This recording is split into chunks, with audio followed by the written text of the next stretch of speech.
Top 50 क्वेश्चनों की series हम फिर से देखेंगे, जिसमें से हिंदी 15, इंग्लिश 15 और 20 मैथ के क्वेश्चन रहेंगे। तो पहला क्वेश्चन हम देख लेते हैं। चलिए, परसों आपका पेपर है, जिस कारण से आपकी प्रैक्टिस तो अच्छी खासी होगी। तो बताइए इसका आंसर क्या होगा। उसने खाना खाया और सो गया, ठीक ना। तो यहाँ और है, और होने के कारण इसका करेक्ट आंसर क्या हो जाएगा, संयुक्त वाक्य। ठीक है, मिश्र वाक्य का जो क्वेश्चन था पहले, इससे पहले वाले लेक्चर में मैंने एक्सप्लेन किया था। ठीक है, अगला, हिरण्य का पर्यायवाची क्या कौन सा है। ठीक है ना, तो इसका करेक्ट आंसर हो जाएगा, हिरण्य का पर्यायवाची कंचन होगा। ठीक है, कंचन। और हिरण्य का ही और पर्यायवाची जो होता है सोना होता है। ठीक है, सुवर्ण भी होता है। अगला क्वेश्चन, सदैव शब्द में कौन सी संधि है। तो सदैव संधि में शब्द में, सॉरी संधि नहीं, इसमें सदैव शब्द है, इसमें वृद्धि स्वर संधि होगी। ठीक ना, सत धन ऐव या सदा धन ऐव, सदैव। ठीक है, बड़ा आ और ए के योग से सदैव बना है। ठीक है, अगला, मुख का विलोम क्या होगा। तो इसका करेक्ट आंसर हो जाएगा वाचाल। वहीं रातों रात शब्द में कौन सा समास है। तो इसका करेक्ट आंसर होगा अव्ययी भाव समास। ठीक है, ना तो द्वंद्व होगा ना ही दिग्। दिग् की एक विशेषता होती है कि शुरू में कोई ना कोई संख्या होती है, जैसे त्रिभुवन में 3 है। ठीक ना, द्वंद्व में हाइफन लगा होता है, योजक चिन्ह लगा होता है, जैसे माता पिता। ठीक है, और तत्पुरुष समास में एक फेमस जो तत्पुरुष समास है वो है राजपुत्र, राजा का पुत्र। कोई ना कोई कारक आती विभक्ति आती है। ठीक है, तो ये क्वेश्चन आ चुका है एग्जाम में, इनको रट लें आप। राजपुत्र में कौन सा समास है। वहीं तत्सम शब्द है क्षीर, गोबर, खीर और काम। इनमें से कौन सा तत्सम शब्द है। तो क्षीर इसका करेक्ट आंसर होगा। ठीक ना, बाकी सब के सब तद्भव शब्द हैं। ठीक है, अंधेर नगरी चौपट राजा, इसका पूरा कहा जाए कि लेख था अंधेर नगरी चौपट राजा, टके शेर भाजी और टके शेर खाजा। एक कविता थी, कहानी थी, जो भी थी, मैंने इसे पढ़ा था कभी। तो ये नाटक के रचयिता कौन है। जिनका इसका करेक्ट आंसर आप याद कर लें, भारतेंद्र हरिश्चंद्र जी इसके नाटक के रचयिता है। कहानी नहीं है, उपन्यास भी नहीं है, खुद ही लिख दिया हिंट में नाटक। ठीक ना, मैंने ध्यान नहीं दिया था। अगला, क्वेश्चन नंबर 8, उज्ज्वल का सही संधि विच्छेद क्या होगा। ठीक है, तो इसका करेक्ट आंसर होगा उत धन ज्वल, उज्ज्वल। वहीं अगला, ध्वंस का विलोम क्या होता है।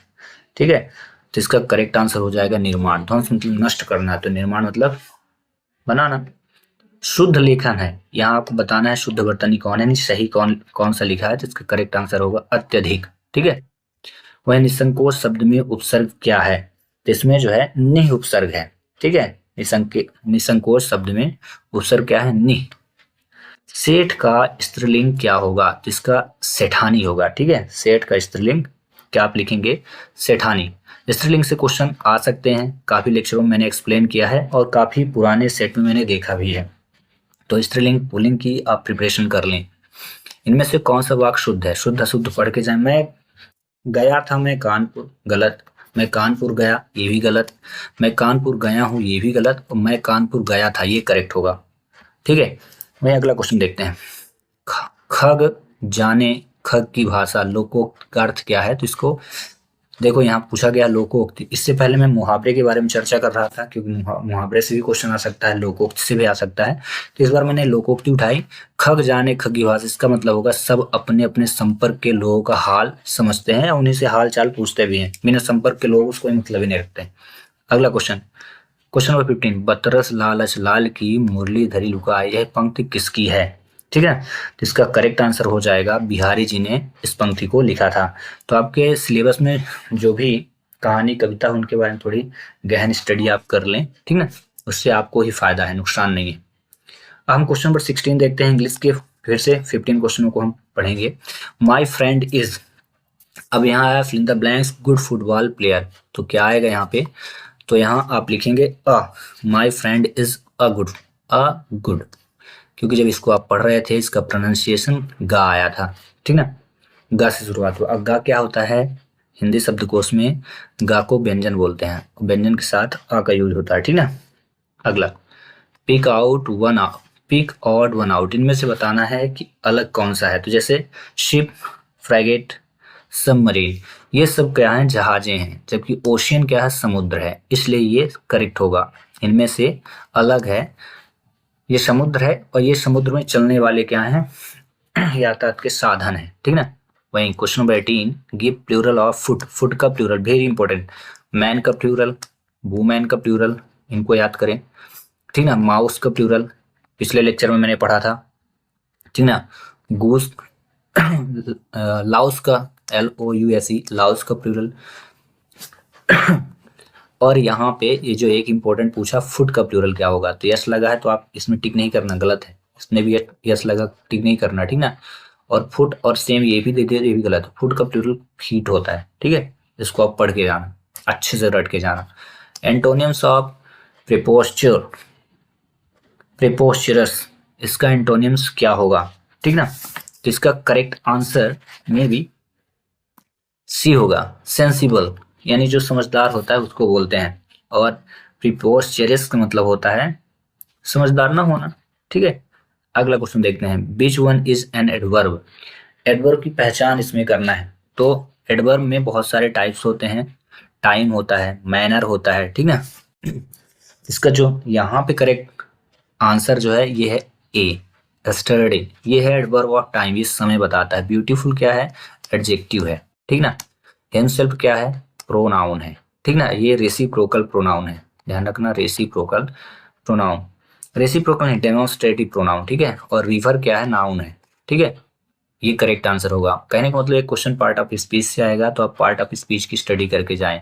देखो, स्टरडे एडवर्ब है, टुडे एडवर्ब है, टुमारो एडवर्ब है, ये सब एडवर्ब है। क्विकली, फ्रेंडली, सभी क्या हो जाएंगे, एडवर्ब हो जाएंगे, ठीक ना।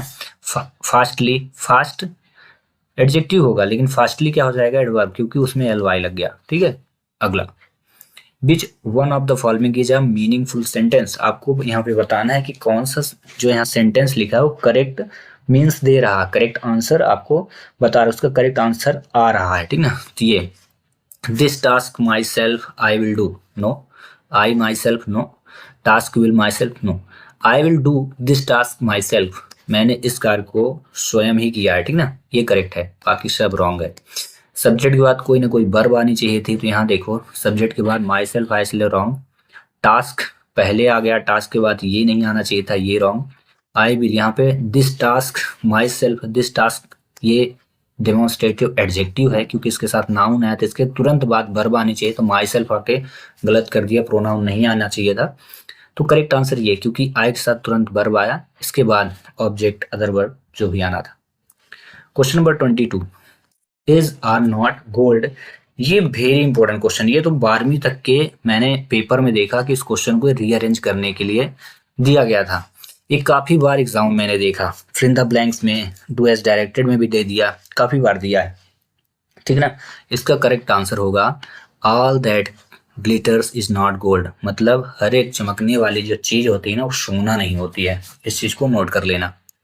वहीं अगला क्वेश्चन, अब हम 23 करते हैं, गिव वन वर्ड, एक शब्द में बताना आपको, स्टडी ऑफ एलजे। एलजे मतलब होता है शैवाल, शैवालों के अध्ययन को एलजेलॉजी बोलते हैं, यानी शैवाल विज्ञान, ठीक ना। अगला 24, रैन कैट्स एंड डॉग, यानी कुत्ते और बिल्ली का जो लड़ना होता है, प्रोवर्ब है, तो इसका मीन्स क्या होता है, इसको बोलते हैं हैवी रेनफॉल, जब अत्यधिक मात्रा में बारिश होती है ना तो उसको बोलते हैं रैन कैट्स एंड डॉग्स, ठीक ना। अगला, she said I can dance, इसका इनडायरेक्ट स्पीच बदलना है, तो इसके लिए मैं आपको हिंट देता हूं, जब भी इनडायरेक्ट स्पीच बदलना हो और कैन लगा हो ना, तो इसका जो चेंजिंग फॉर्म होता है वो कुड होता है, तो जिसमें कुड लगा हो उसको आप देख लें, ठीक है। तो देखते हैं, इसमें बिल लगा, इसमें कैन लगा है, इसमें लगा ही नहीं है, इसमें कुड लगा, इसलिए आप इसको करेक्ट आंसर मान लें, सबसे सही शॉर्ट ट्रिक, ठीक है। अगला, आइडेंटिफाई द करेक्ट स्पेलिंग, तो आपको इनमें से करेक्ट मीनिंग आपको पता करना है कि कौन सी होगी, ठीक है। तो इस मिसलेनियस की, ठीक, करेक्ट आंसर पहला ही होगा। अगला है नेब, इनमें चूज करना है कि इसका करेक्ट आंसर क्या होगा, तो इसको बोलते हैं अनुभवहीन और इसको बोलते हैं अनुभवी, इमेच्योर, इसका पहला हो जाएगा। इससे पहले प्रीवियस लेक्चर में मैंने इसके बारे में पढ़ा था। दूसरा है मोमेंटियस, ठीक ना, तो इसका करेक्ट आंसर हो जाएगा सिग्निफिकेंट, ठीक ना। तीसरा है मोमेंटरी, मोमेंटरी मीन्स होता है शॉर्ट लीव, दुख, जो कुछ समय के लिए जो दुख होता है ना उसको बोलते हैं, तो इसका करेक्ट आंसर ब्रीफ हो जाएगा, ठीक ना, ब्रीफ। अगला, मतलब थोड़े समय के लिए जो जहां पर रहते हैं उसको बोलते हैं, दुख को नहीं। ग्रीफ मतलब दुख होता है, ये ब्रीफ लिखा है, ब्रीफ मतलब मोमेंट्री, यानी थोड़े समय के लिए आप कहीं स्टे होते हैं, रुकते हैं, उसको बोलते हैं, ठीक ना। अगला, तो इसके बाद क्या, इसका जो ऑप्शन होगा यही होगा, कंप्लीट, ये ऑप्शन चूज। तो इसमें देख लीजिए 3 4 1 2 है क्या, कहीं 3 4 1 2 ये, ठीक है। हाँ, रही बात मोमेंटस, मोमेंटियस को मीनिंग क्या कहते हैं, मोमेंटियस का मतलब होता है इंपॉर्टेंट टाइम आर मोमेंटम, एक महत्वपूर्ण समय और जो क्षण होता है ना उसको बोलते हैं, इसलिए इसका करेक्ट आंसर क्या होता है, सिग्निफिकेंट होता है, ठीक है, महत्वपूर्ण पल जो होते हैं। अगला, question number 28, the soldiers dressed in green camouflage which did the job at the time. Choose the appropriate word that define the underlined word the given sentence. मतलब आपको बताना है इसका मीन्स क्या है, ठीक ना, इसको आपको एक्सप्लेन करना है, ठीक है। इसका करेक्ट आंसर पहला होगा, material use to make something unnoticeable, एक ऐसी चीजों का यूज करना जिसको कोई नोटिस ना कर पाए, उन चीज को कहते हैं camouflage। अगला 29, the noun of the belief, belief का नाउन फॉर्म क्या होगा, ठीक ना। तो हमेशा याद रखना, नाउन के अंत में ये लगा होता है, टी वाई लगा होता है, डी ओ एम लगा होता है, ई एन सी ई लगा होता है, ये याद रखना है। एस एच आई पी लगा हो तो नाउन होगा, या कि ई एन टी लगा हो तो नाउन होगा, टी आई ओ एन लगा हो तो नाउन होगा, एस डबल ओ डी लगा हो अंत में तो नाउन होगा। 1 2 3 4 5 6 7, ठीक ना।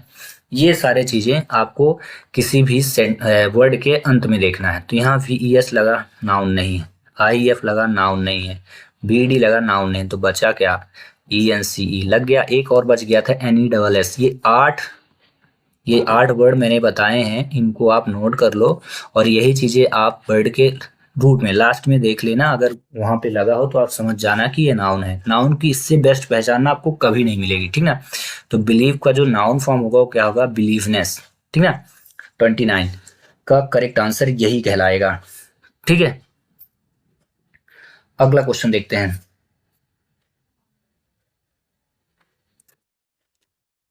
The doll was dressed by the girl, ठीक ना, एक्टिव वॉइस बताना है आपको।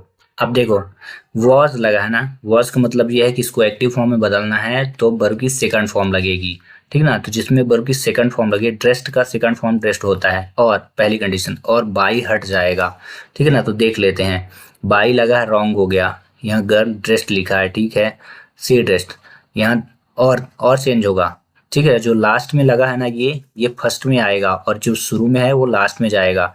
द डॉल लास्ट में आना चाहिए और द गर्ल फर्स्ट में, द डॉल लास्ट में, तो ये रॉन्ग हुआ, पहले आ गया। चेंज होता है, जब वॉइस चेंज होता है इस प्रकार से होता है, सब्जेक्ट ऑब्जेक्ट में जाएगा, ऑब्जेक्ट सब्जेक्ट में आएगा, हमेशा याद रखना, सब्जेक्ट कहाँ जाएगा, ऑब्जेक्ट में, और ऑब्जेक्ट कहाँ जाएगा, सब्जेक्ट में।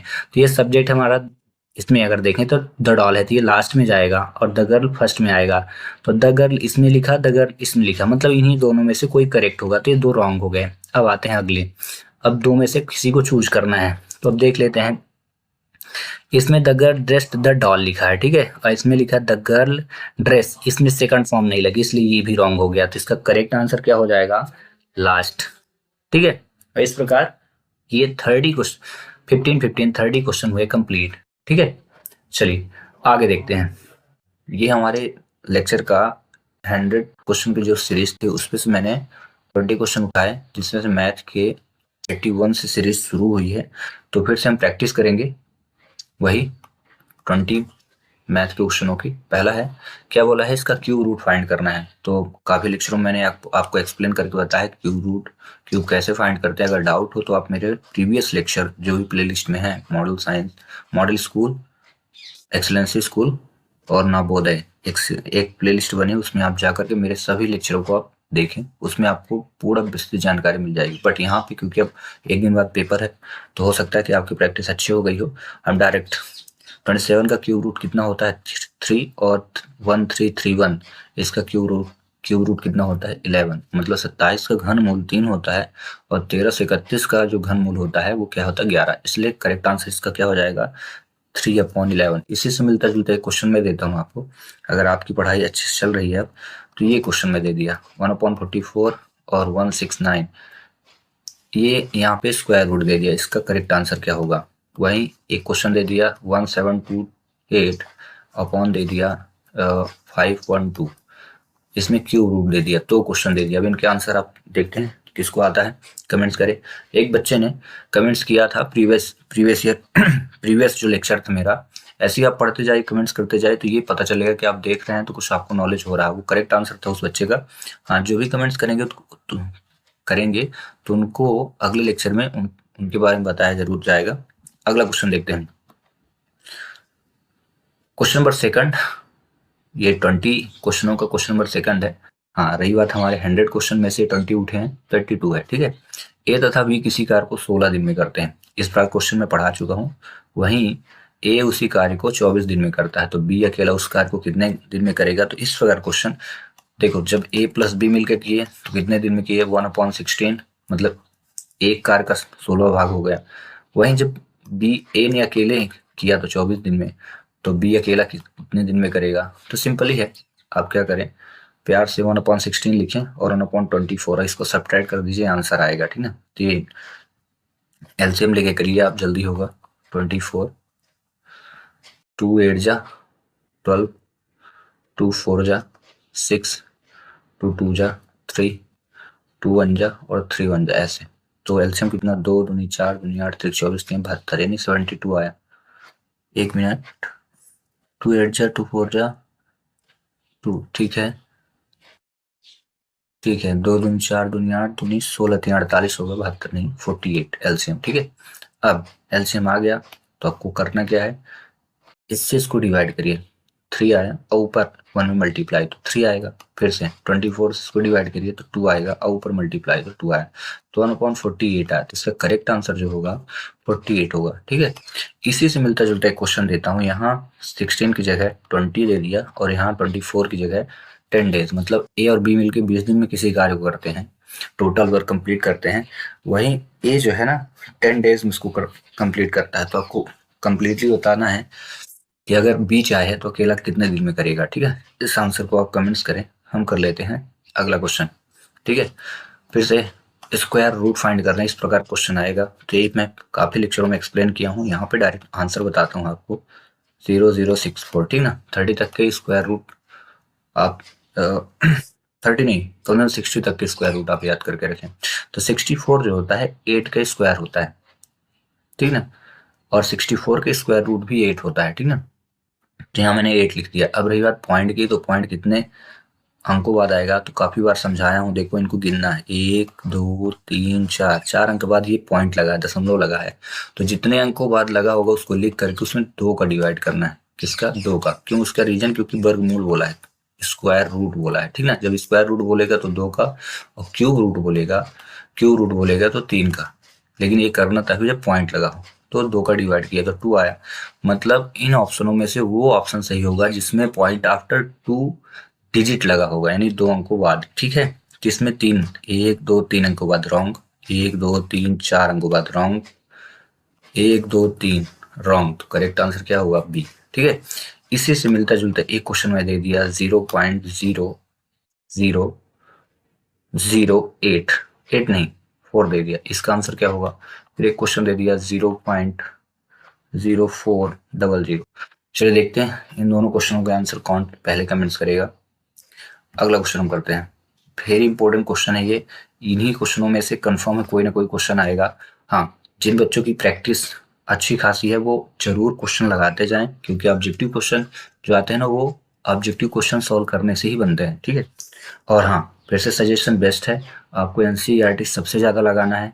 अन्य बुक आप जो भी खरीदे उनको पढ़ें चाहे ना पढ़ें, बट अगर आप एनसीईआरटी के क्वेश्चन लगा रहे हैं तो श्योर है, अगर 20 क्वेश्चन आ रहे हैं और लेक्चर देख रहे हैं तो 20 में 20 आपके निकल जाएंगे कंफर्म। अगला क्वेश्चन नंबर 4 या 84, if AD perpendicular BC then find the value of x. यानी बोला कि एडी अगर बीसी के लंबवत हो तो आपको एक्स का मान ज्ञात करना है। तो आपको पता होना चाहिए इस प्रकार का जब शेप बनता है ना तो इसको राइट एंगल ट्राइंगल बोलते हैं, यानी 90 अंश का कोण। मतलब इसके अंदर जितने कोण बनेंगे उनका जो सम होगा ना 90 होगा। मतलब आप देख रहे हो ना, टोटल कितना है? 90 डिग्री बना है टोटल। इस पॉइंट से इस पॉइंट तक 90 है, मतलब इसका सम क्या होगा 90। तो बस कर दीजिए सभी को add, x plus 2x plus x upon 2 plus 40 is equal क्या हो जाएगा 90, क्योंकि टोटल लेंगे हम। अब जब इतना हुआ तो बस इनको ऐड करना है, ठीक है। तो इस 2 को पहले हम रिमूव करेंगे, उससे पहले इस 40 को उधर ले चलते हैं, ठीक है। तो x प्लस 2x में x ऐड हुआ तो 3x हुआ, और x upon 2 is equal to 90 minus क्या हो जाएगा 40, तो बचा कितना 3x plus x upon 2 equal कितना 50। अब इस 2 को रिमूव करने के लिए, हटाने के लिए आप यहाँ और यहाँ मल्टीप्लाई करें, जहाँ पे नंबर वो ना हो डिनोमिनेटर में वहाँ कर दीजिए, तो हट जाएगा। तो 3x plus x is equal to 50 में 2 का डिवाइड नहीं इंटू करना है, सॉरी दोनों तरफ मल्टीप्लाई करना है, डिवाइड नहीं करेगा, जहाँ जहाँ ये ना हो डिनोमिनेटर में वहाँ मल्टीप्लाई करना है। तो 100 हुआ, 7x इज इक्वल क्या हुआ 100 हो गया, देन x इज इक्वल क्या हो जाएगा 100 अपॉन 7, इसको डिवाइड कर दीजिए। तो मे भी डिवाइड होगा नहीं, क्योंकि क्या है प्राइम नंबर है, ये कंपोजिट नंबर है, ठीक है। हाँ, ये रेशनल फॉर्म में आ सकता था, बट यहाँ पे रेशनल फॉर्म में आ ही गया है। इसको हम मिक्स फ्रैक्शन बना सकते थे, बट आंसर मिक्स में नहीं है, सिंपल फ्रैक्शन में है। कहीं है क्या, ये देखिए करेक्ट आंसर भी हो जाएगा। इसी से मिलता जुलता क्वेश्चन मैं सेम टू सेम दे रहा हूँ। यहाँ जो है x था तो x ही है, यहाँ 3x हो गया है, और यहाँ x अपॉन 2 की जगह x अपॉन 3 मैंने कर दिया, और यहाँ 40 की जगह 60 कर दिया, ठीक है। 40 की जगह 60 कर दिया है, तो आपको करेक्ट आंसर बताना है कितना आएगा, या what is the value of x। चलिए अगला क्वेश्चन करते हैं। 85 यदि 2x plus under root 4 is equal 10 हो तो x का मान। इस क्वेश्चन को मैंने पिछले लेक्चर में भी एक्सप्लेन किया था, यहाँ भी कर देता हूँ, फिर से मिलता जुलता एक क्वेश्चन देता हूँ, ठीक है। 2x plus root 4 is equal 10 है, रूट 4 मतलब 4 का स्क्वायर रूट कितना होता है 2, और 10 हुआ, देन आप लिखेंगे 2x इज इक्वल 10 माइनस 2, ठीक है। 2x इज इक्वल कितना हो गया 8, देन x इज इक्वल क्या होगा 8 अपॉन 2, ठीक है। जब 8 अपॉन 2 करेंगे डिवाइड करेंगे तो कितना आएगा x इज इक्वल 4 आ जाएगा। आगे समय अगला, तो इस प्रकार से इसका करेक्ट आंसर क्या हो गया 4, ठीक है। अब इसमें आप देख लें कहाँ पे है ये, तो इसी से मिलता जुलता मैं क्वेश्चन देता हूँ आपको, आप कर लें। 3x प्लस, ठीक है, under root 9 is equal to, ठीक है, अंडर रूट 9 इज इक्वल 12।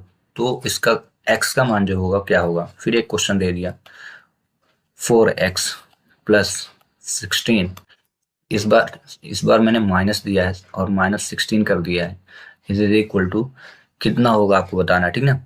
ये equal pay 20, what is the value of x। ये भी क्वेश्चन मैं पिछले लेक्चर में एक्सप्लेन किया था, इसी तरह का एक क्वेश्चन, ठीक ना। लेकिन उसमें पैरेललोग्राम था, ठीक ना। आयत की लंबाई, length of rectangle and breadth of rectangle दिया है 10 centimetre 5 centimetre, what is the area of rectangle, यानी क्षेत्रफल क्या होगा आयत का, ठीक ना। तो इसको हम क्या कहते हैं, जो एरिया निकालते हैं आयत का क्या होता है L इंटू बी कहते हैं, ठीक ना।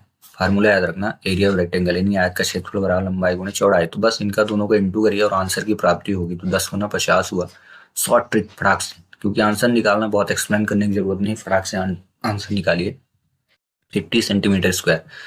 इसी से मिलता जुलता एक क्वेश्चन में देता हूँ 6 सेंटीमीटर, ये 10 की जगह मैंने 6 दे दिया, और यहाँ 5 की जगह जो है ना 1.2 दे दिया है सेंटीमीटर। अब आपको बताना what is the area of rectangle, ठीक है। अगला क्वेश्चन करते हैं। जैसे बीमल और अरुण की आयु का अनुपात जो है 3:5 है, ठीक है ना। तो इनको हम करंट एज इनकी पहले निकाल लेते हैं। जो करंट एज होती है ना वो इस प्रकार से निकाली जाती है, ठीक ना। बीमल हो गया और अरुण हो गया, इनको हमने लेट कर लिया, 3 था तो 3x कर लिया मैंने, और ये अरुण की उम्र जो थी एज थी 5 था तो 5x कर दिया, करंट एज हो गई यानी वर्तमान उम्र।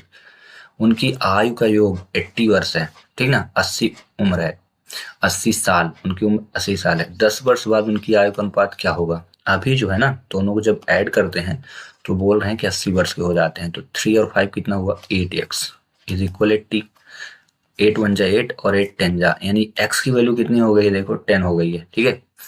एज से एक क्वेश्चन आया था, एक्स वैल्यू अगर 10 हो गई तो अभी करंट में, मतलब अभी हाल ही हाल में कितने साल के हैं, तो एक्स का इंटू करिए, 10 यानी 30 साल के, और इसमें भी इंटू करिए 10 10 15 50 साल के। मतलब जो बिमल जी हैं वो 30 साल के, वहीं अरुण जी 50 साल के, ठीक है। तो चलिए, ये तो कंप्लीट हुए। अब उन्होंने क्या कहा, 10 वर्ष बाद उनकी उम्र निकालनी, after 10 year what is the age of both, ठीक है। तो क्या करिए, अब दोनों में ना 10 ऐड कर दो पहले, ठीक ना, दोनों में 10 ऐड करना है, 10 साल बाद बोला है। तो 30 और 10 40 हुआ, ठीक है। रेशियो 50 10 60 हुआ।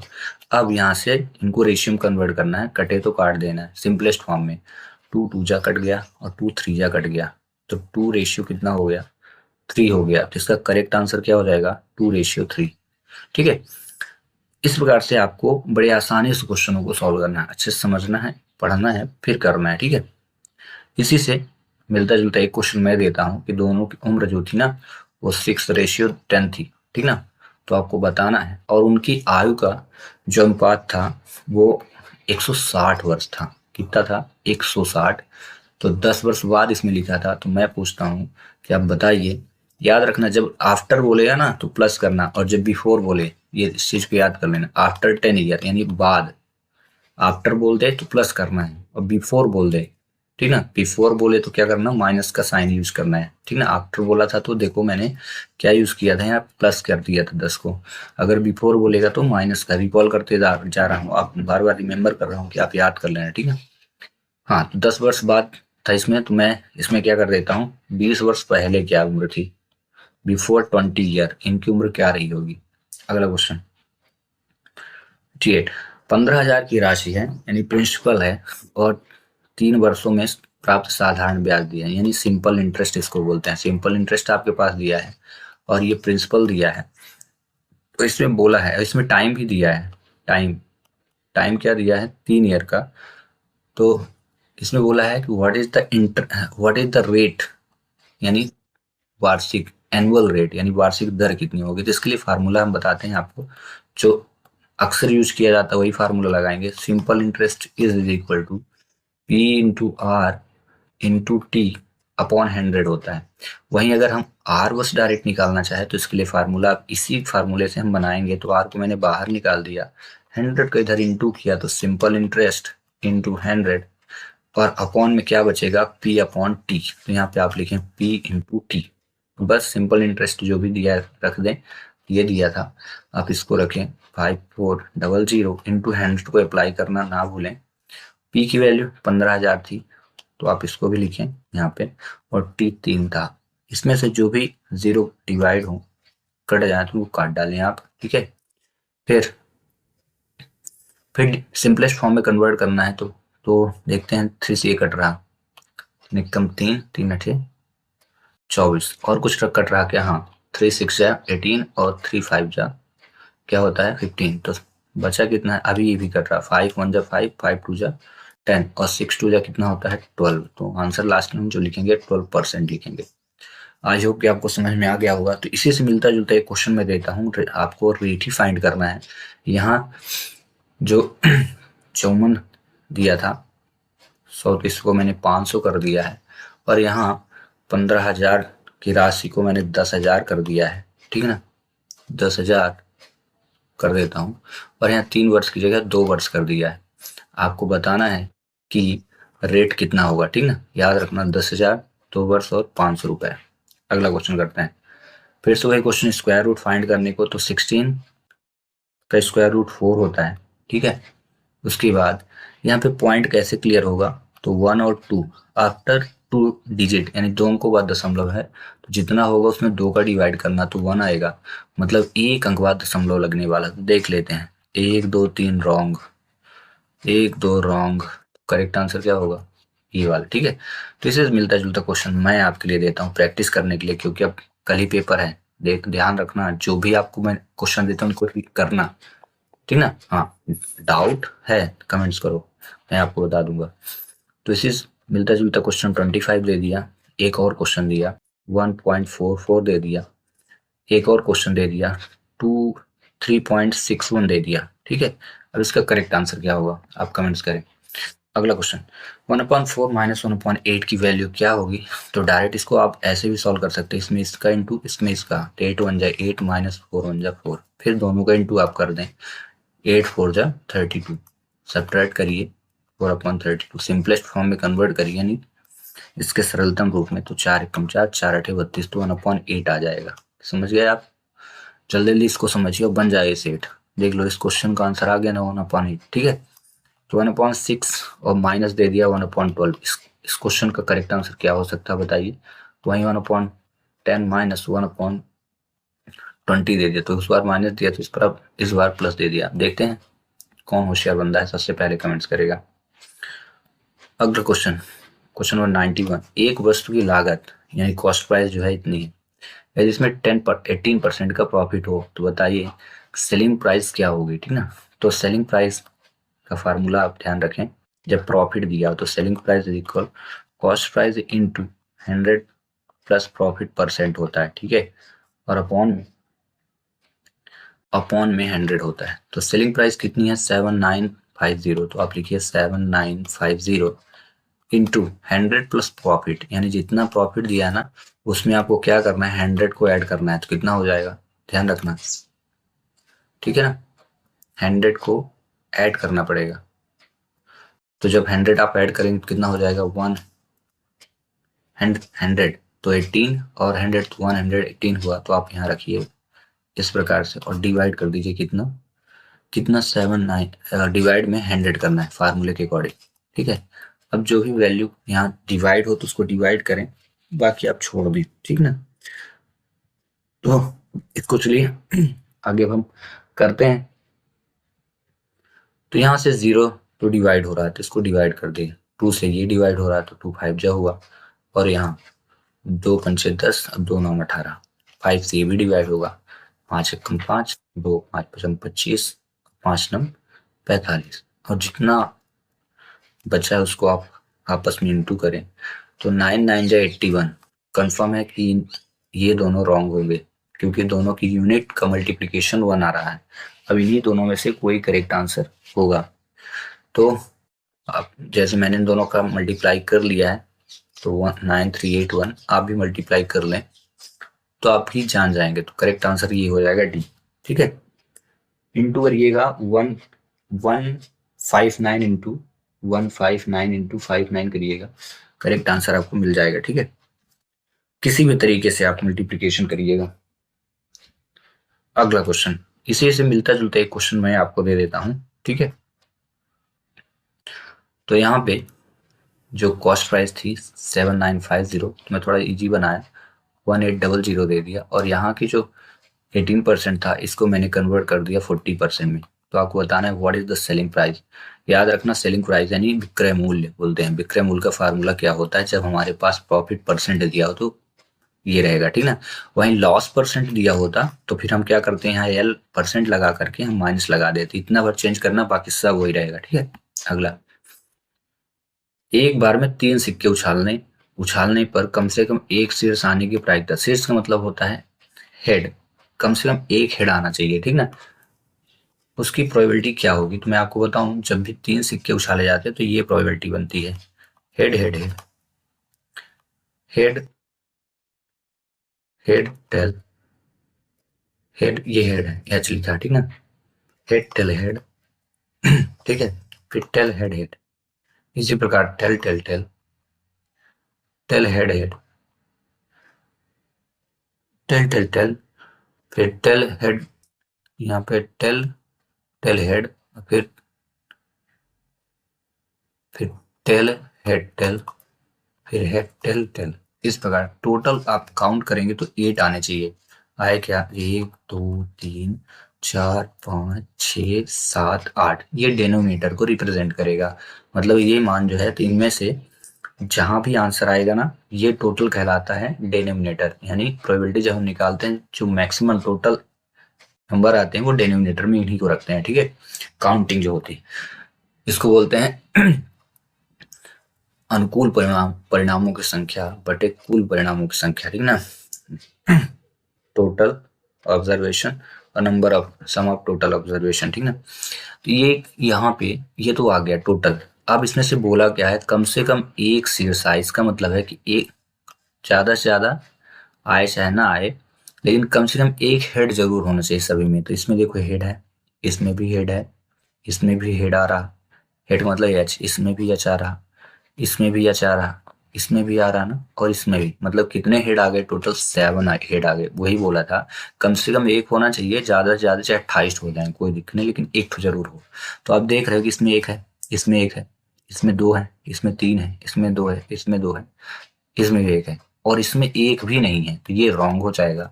टोटल 7, तो इसको हम न्यूमरेटर में रखेंगे, तो 7 अपॉन क्या हो जाएगा, 8। बट मैं आपको बताऊं, ये जो है ना 12th लेवल तक के क्वेश्चन उठा दिया है, ठीक है।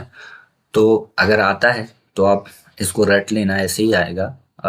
और नहीं आता है, अगर आएगा भी ना, तो आपसे सिर्फ एक कॉइन का पूछेगा। एक कॉइन में हेड और टेल ही होता है, इसमें पूछेगा हेड आने की प्रोबेबिलिटी, तो 1/10 एच की, और टेल आने की प्रोबेबिलिटी तो आप भी लिखना 1/2, ठीक ना। इतना हार्ड क्वेश्चन नहीं आएगा, कंफर्म बताता हूँ, ठीक है।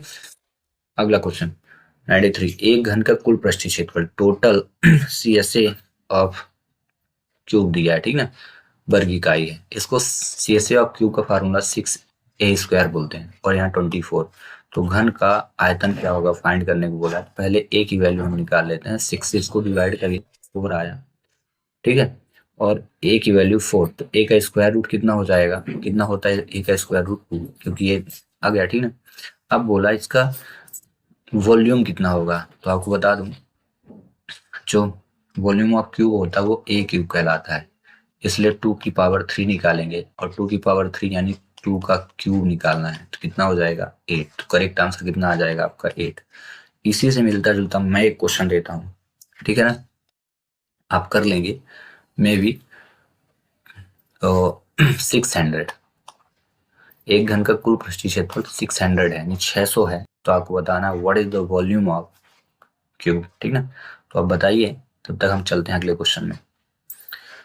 पी क्यू आर का रेशियो 4:5:6 है, तो बोला है P upon Q, Q upon R, और R upon P is equal क्या होगा, ठीक है ना। तो इसके लिए क्या करते हैं, चलिए देखते हैं, इसको बनाते हैं, ठीक है ना। PQR, P अपॉन क्यू, यानी देखना P की वैल्यू कितनी है, देख लो 4, तो मैं 4 लिख दिया। अपॉन में Q बोला है, तो Q क्या है 5, तो आपको 5 लिखना है। इसी प्रकार से बार बार Q यानी 5, R की वैल्यू 6, फिर से R 6 और P की वैल्यू 4, इस प्रकार से आपको लिख लेना है। देन इसके बाद आपको इनका रेशियो निकालना है, ठीक ना, क्या हो जाएगा। तो चलिए करते हैं इसको। यहाँ पे एलसीएम ले लीजिए सभी का, ठीक है, सभी का एलसीएम ले लीजिए, 5, 6 और 4, ठीक है। या कि सिंपली एक काम मैं करता हूँ, शॉर्ट फॉर्म इससे सॉल्व करता हूँ। ये 5 यहाँ लिखा है, इसको छोड़ देते हैं, और इन दोनों को ऊपर इंटू कर देते हैं, ठीक है। 6 चौको 24, चौको 96, ये आ गया पहले का रेशियो। फिर ऐसे ही जब हम 5 के पास आएंगे, यानी इसको जब मुझे सॉल्व करना है, तो 6 को मैं छोड़ दूंगा, और 5 4 इंटू 5 चौको 20 मंचे 100 कर दिया। ये शॉर्ट ट्रिक है, ठीक है। ऐसे जब मैं 4 को सॉल्व करूंगा, इस वाले को 6 को सॉल्व करूंगा, तो इसको छोड़ दूंगा, मतलब इन दोनों का इंटू इसके साथ करेंगे, 6 पंचे 30, 6 3 18, 180 हो गया, ठीक ना। ध्यान रखना, इसका इसका मैंने इंटू करके, इन दोनों का इंटू करके इसमें इंटू किया है। अब इसके बाद अगर कोई वैल्यू डिवाइड हो, तो इनको डिवाइड जरूर करना है सेम नंबर से। तो सभी में देखो 0, 0 और 6 आ रहा, ये इवन नंबर है, तो इवन नंबर 2 से डिवाइड होते हैं, इनको डिवाइड करिए। 2 चौको 8, 2 अट्ठे 16, 2 पंचे 10, और 2 नाम 18, 0 था तो 0 लगा दें। फिर से देखें, अगर फिर से अगर डिवाइड हो, तो इसको डिवाइड आप कर दें, बट डिवाइड करने के बाद देख लेना ऑप्शन में बचेगा क्या, मैच करेगा कि नहीं। अगर मैं इसको डिवाइड करता हूँ तो 24 आएगा, तो 24 है क्या कहीं शुरू में, 24 नहीं, 24 नहीं, 25 नहीं, 48, 48 दिया है मुन्ना, तो इसको आप क्लिक कर लो, डिवाइड करने की जरूरत नहीं है। तो करेक्ट आंसर ये हो जाएगा। आगे समझ में। इसी प्रकार से मैं एक क्वेश्चन देता हूँ, यहाँ 4 की जगह मैंने दे दिया 8, रेशियो 10 और रेशियो 12। देखते हैं कौन इंटेलिजेंट बंदा है जिसको ये क्वेश्चन समझ में आ गया वो करके दिखाएगा, ठीक है। अगला, ये क्वेश्चन बहुत बार आ रहा है एनसीईआरटी का, फिर से मैं एक्सप्लेन कर रहा हूँ। 9 चैप्टर 9.2 को आप ज़्यादा से ज़्यादा पढ़ें, 9.3 को भी पढ़ें, ठीक ना, खूब ज़्यादा पढ़ें। क्वेश्चन आएगा प्रोडक्ट का, ठीक है। तो इंटू करते हैं, नंबर से नंबर का इंटू कर दो मुन्ना, 9 दूनी 18 हो गया, ठीक है। फिर लेटर को करो, तो ये 2 लेटर हैं, पावर 2 है, इसकी 1 है तो 3 हो गई। ऐसे इसकी पावर 1 है और इसकी 2 तो कितनी हो जाएगी, 3 हो जाएगी। देखो किसी में है क्या, एक्स क्यूब बाई 3, यही है करेक्ट आंसर, ठीक है। इसी से मिलता जुलता एक क्वेश्चन दिया, 3x² by square into 10x/, देखते हैं किससे बनेगा, इसका आंसर कमेंट्स करें। हम अगला क्वेश्चन करते हैं 96। अब देखो इसमें लगा दिया है फार्मूला, आइडेंटिटी यानी सर्व समीकरणाएं 3 होती हैं, 1 2 3, ठीक है। होती तो 8, देखो मैं 8 बता देता हूँ, 3 4 5 6 7 और 8, 8 की 8 है। अब देखते हैं कि आपसे कितनी बनती है, ठीक है ना। तो यहाँ पे 8 सरसंख्याओं में से कोई एक उठा लिया है, तो ये पहली होती है a+b का होल स्क्वायर, ठीक है। a² + b² + 2ab पहली है। दूसरी है a-b का होल स्क्वायर, ये होती है a² + b² - 2ab। तीसरी होती है a² - b², a + b a - b। चौथी है x + a और x + b। इसका फार्मूला होता है x² + a + b x + a.b।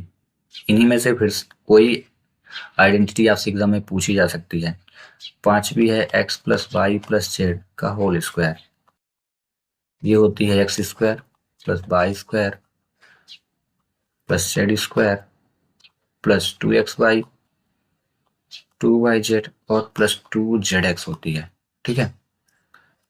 छठवीं को यहाँ पे मैं लिख देता हूँ, 6th आइडेंटिटी, ठीक है।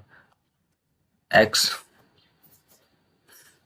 + y का होल क्यूब, ये होता है x³ + y³ + 3x² + 3x² होता है।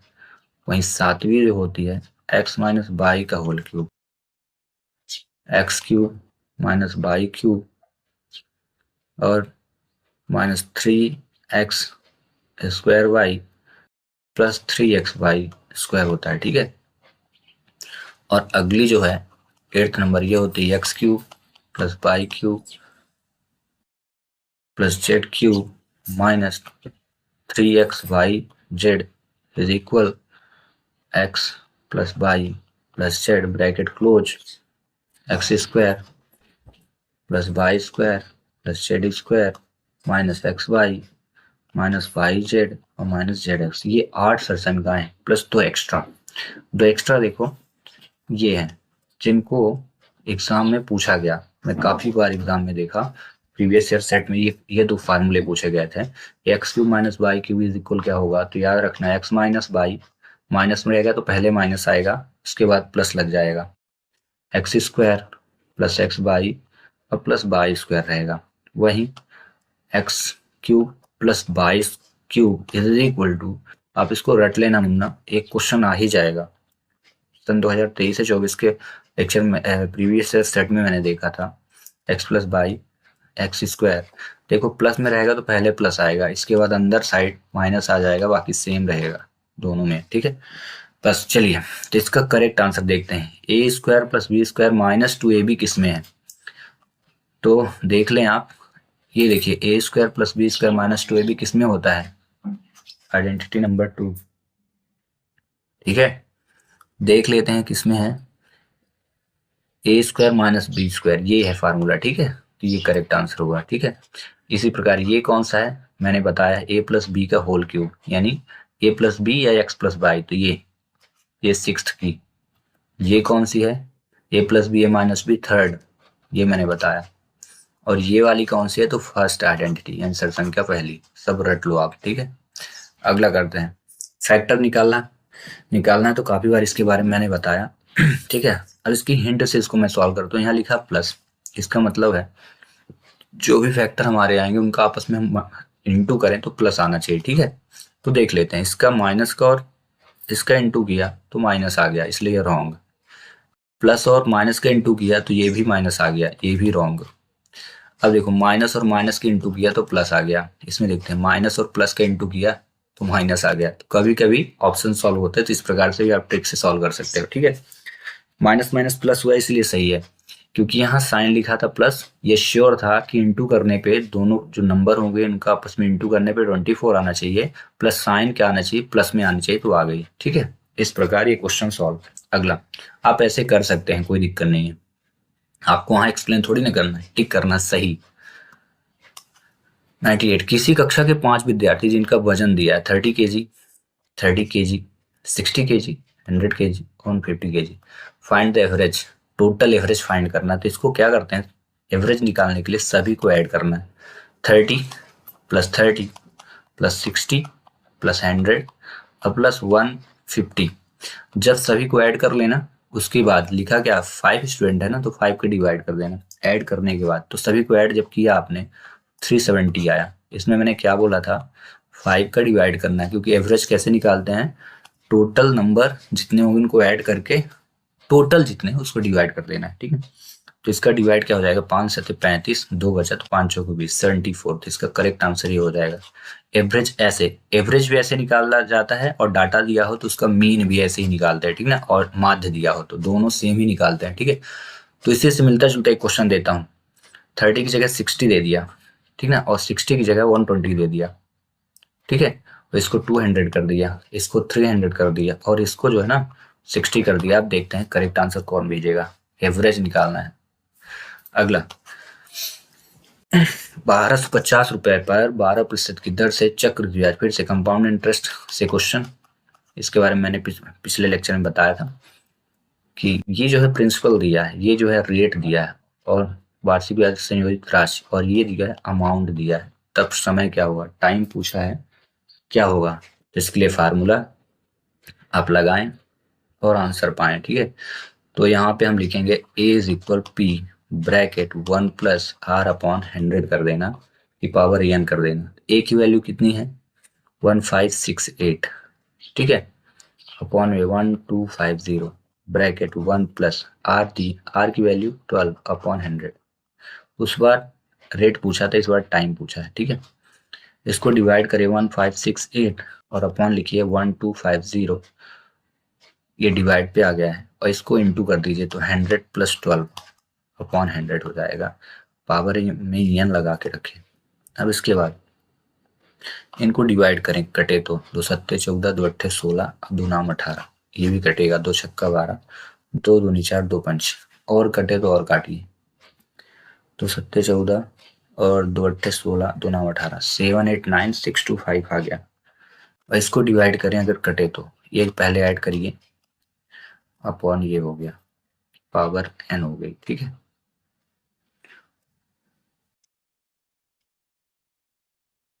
कुछ गड़बड़ है, 2 8 16, 2 चौक 8 हो गए। ठीक ना, यहाँ 4 होगा, बट बिल्कुल अब सही है, कोई दिक्कत नहीं। ठीक है, हाँ अब सही है।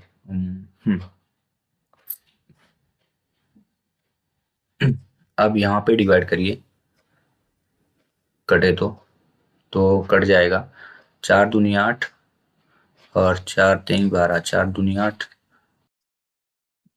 और 4 3 12, ही कट जाएगा, ये कट गया, और 4 8 4 5 20, 25 कट गया। ठीक है, आगे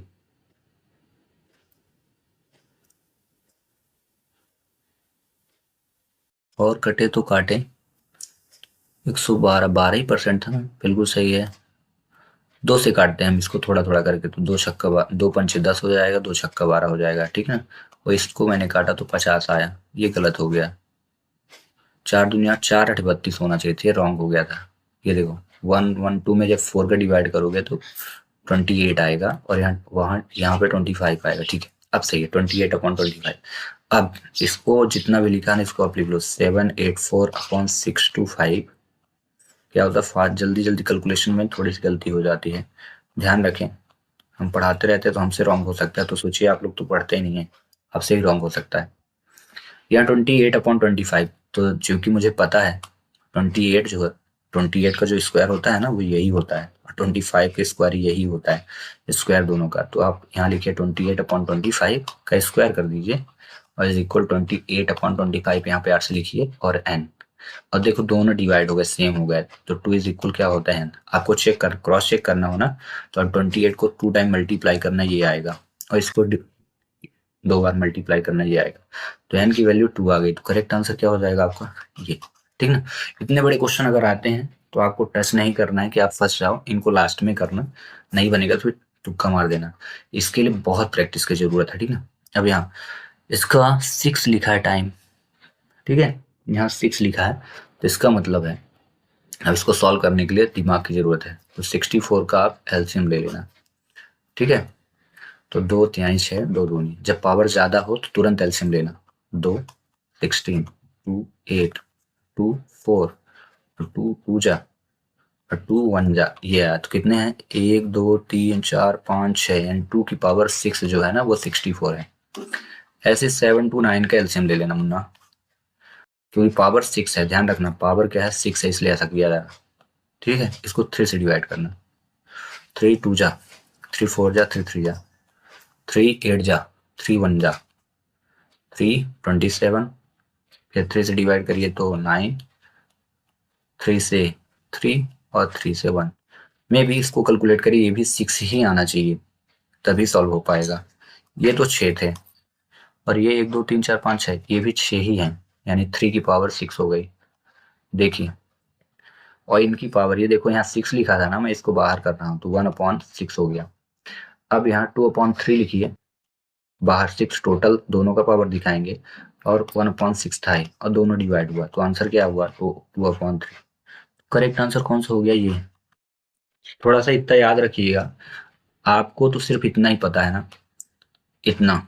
अगर पावर 3 है तो आप तुरंत लिखेंगे 2, पावर 2 है तो आप लिखेंगे 2, यानी इसको बोलते हैं स्क्वायर रूट, इसको बोलते हैं क्यूब रूट। लेकिन पावर अगर मैक्सिमम आए तो क्या करना है, एलसीएम लेकर के पेयर बना के बाहर कर लेना, ठीक है, ऐसे।